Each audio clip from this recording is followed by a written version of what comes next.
साई दरबारी हजेरी लावली आहे। सध्या कोरोनाचा प्रादुर्भाव वाढतो, आपण जर पाहिलं तर काय प्रार्थना साईबाबांना आज केली? सर्वप्रथम तर एक नक्कीच आहे की आपल्या भागात महाराष्ट्रामध्ये मराठवाड्यामध्ये असेल सगळीकडे सर्वदूर खूप मोठा दुष्काळ आहे आणि दुष्काळाच्या परिस्थितीला सुद्धा सगळ्यात महत्त्वाचं परिस्थितीमधून सावरण्याची सामर्थ्य आणि शक्ती ही ईश्वराने किंवा साईबाबांनी खऱ्या अर्थाने लोकांना दिली पाहिजे। या सरकारला जे खऱ्या अर्थाने संवेदनशीलता ज्या राहिलेल्या नाही आहेत त्यांना जरा संवेदना निर्माण व्हाव्यात अशी सुद्धा साईबाबांच्या चरणी प्रार्थना केल्या।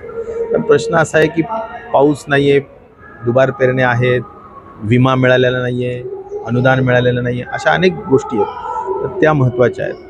आज आमचं राष्ट्रवादी काँग्रेस पार्टीचं शिबिर या ठिकाणी आहेत। आमचे सर्वांचे नेते आदरणीय पवारसाहेब यांना दीर्घायुष्य निरोगी आयुष्य लाभावं आणि आमच्या पक्षाच्या हातून जनकल्याणाचं मोठ्यातलं मोठं चांगलं काम होत राहावं अशीच प्रार्थना या निमित्ताने केली।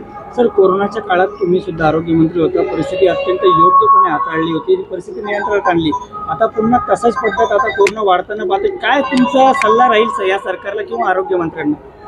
एक नक्की आहे की कोरोनाच्या संदर्भात कधीही सहजासहजी किंवा लाईटली घेण्याचा विषय नक्कीच नसतो।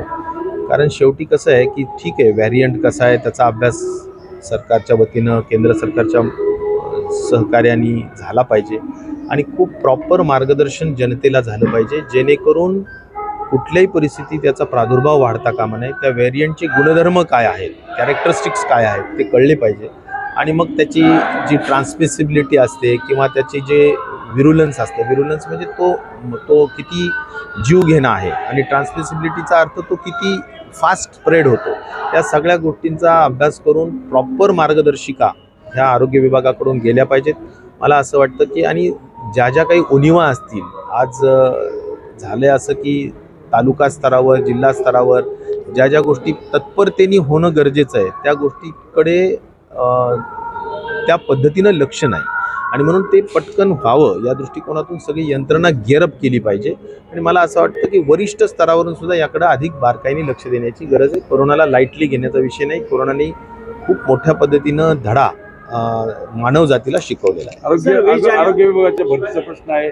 आरोग्य विभाग आपण जर बघितलं तर अनेक रिक्त पदं आहेत आणि अशामध्ये जर समजा कोरोनाचा प्रादुर्भाव वाढला तर कसं सामोरं जाणार आहे? मला वाटतं 50% तर रिक्त पदं मी भरले होते आणि 50% भरण्यासाठी आज 2 वर्ष झाले सरकार येऊन तरीसुद्धा भरल्या जात नाही, हे फार मोठं दुर्दैव आहे। मला अजून आठवतं आहे की आरोग्याच्या संदर्भातल्या भरत्या ह्या कुठेही थांबलेल्या नव्हत्या, पण तरीसुद्धा फक्त भरती प्रक्रियेला एवढा वेळ लागावा हे फार दुर्दैव आहे। आज बेरोजगारीचा प्रश्न एवढा भयंकर आहे की आज एका छोट्या पदासाठी सुद्धा हजारोनी अर्ज येतात। अशा परिस्थितीत दिरंगाई लावणं हे करणं योग्य नाही। प्रशासनाने सुद्धा आणि सरकारने सुद्धा यामध्ये खूप बारकाईने लक्ष देऊन सतत रोज त्याचा आढावा घेऊन या गोष्टी भरतीच्या ताबडतोबीनं केल्या पाहिजे। सर, जरांगे पाटील 20 जानेवारीला मुंबईला जाणार, उपोषण करणार असा इशारा दिलेला आहे। तुमच्या जिल्ह्यातले ते आहेत, काय तुमचा सल्ला राहील जर हे उपोषण केलं तर मुंबईतली काय परिस्थिती राहील, काय तुमचं आव्हान राहील जरांगे पाटलांना? मला असं वाटतं की माननीय मुख्यमंत्र्यांनी सरकारने सगळ्यांनीच त्यांना तिथे येऊन आंतरवाली सराटीमध्ये येऊन आश्वासित केलेलं आहे किंवा त्यांच्या सभेमध्ये छत्रपती शिवाजी महाराजांचं दर्शन घेऊन शक्तीनं साक्षीनं त्या ठिकाणी आम्ही आरक्षण देतो असं म्हणालेले आहेत। मला वाटतं ते आरक्षण देण्याच्या दृष्टिकोनातून तत्परतेने पावलं टाकली पाहिजेत। कारण जर आरक्षण, माझं असं मत आहे की बाबा अनेक निर्णय घेण्याचे 100% शक्ती आणि त्या दृष्टिकोनातून त्यांच्यामध्ये अधिकार हा सगळा आहे, फक्त इच्छाशक्तीचा अभाव आहे का काय मला हे कळत नाही। सर, शेवटचा प्रश्न, काल जितेंद्र आव्हाडांनी शिबिरात ज्या पद्धतीनं राम केलं, मला असं वाटतं आणि रोहित पवारांनी त्यावर ट्विट केले, तुमची नेमकी मत काय? माझं असं मत आहे की बोलण्याचं स्वातंत्र्य असतं, त्या दृष्टिकोनातून त्यांनी त्यांचं ते वक्तव्य त्यांच्या विचाराने केलेलं असावं।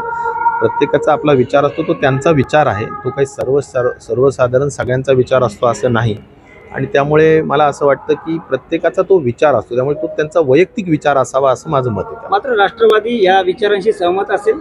मला वाटत नाही, पक्षाचा ह्या गोष्टीचा तसा काही संबंध नसतो. वैयक्तिक विचार होता, वैयक्तिक विचार त्यांनी व्यक्त केले. सबुरीचा सल्ला अशी वक्तव्य करून मला वाटतं बोलताना सगळ्यात धारदार शस्त्र जर काही असेल तर ते मला असं वाटतं आपली जीभ आहे, आपलं बोलणं आहे. आणि त्यामुळे ते नक्कीच आपण सगळ्यांनीच बोलताना सगळ्यांनीच त्या ठिकाणी चांगली काळजी घेतली पाहिजे. एबीपी माझा, उघडा डोळे बघा नीट.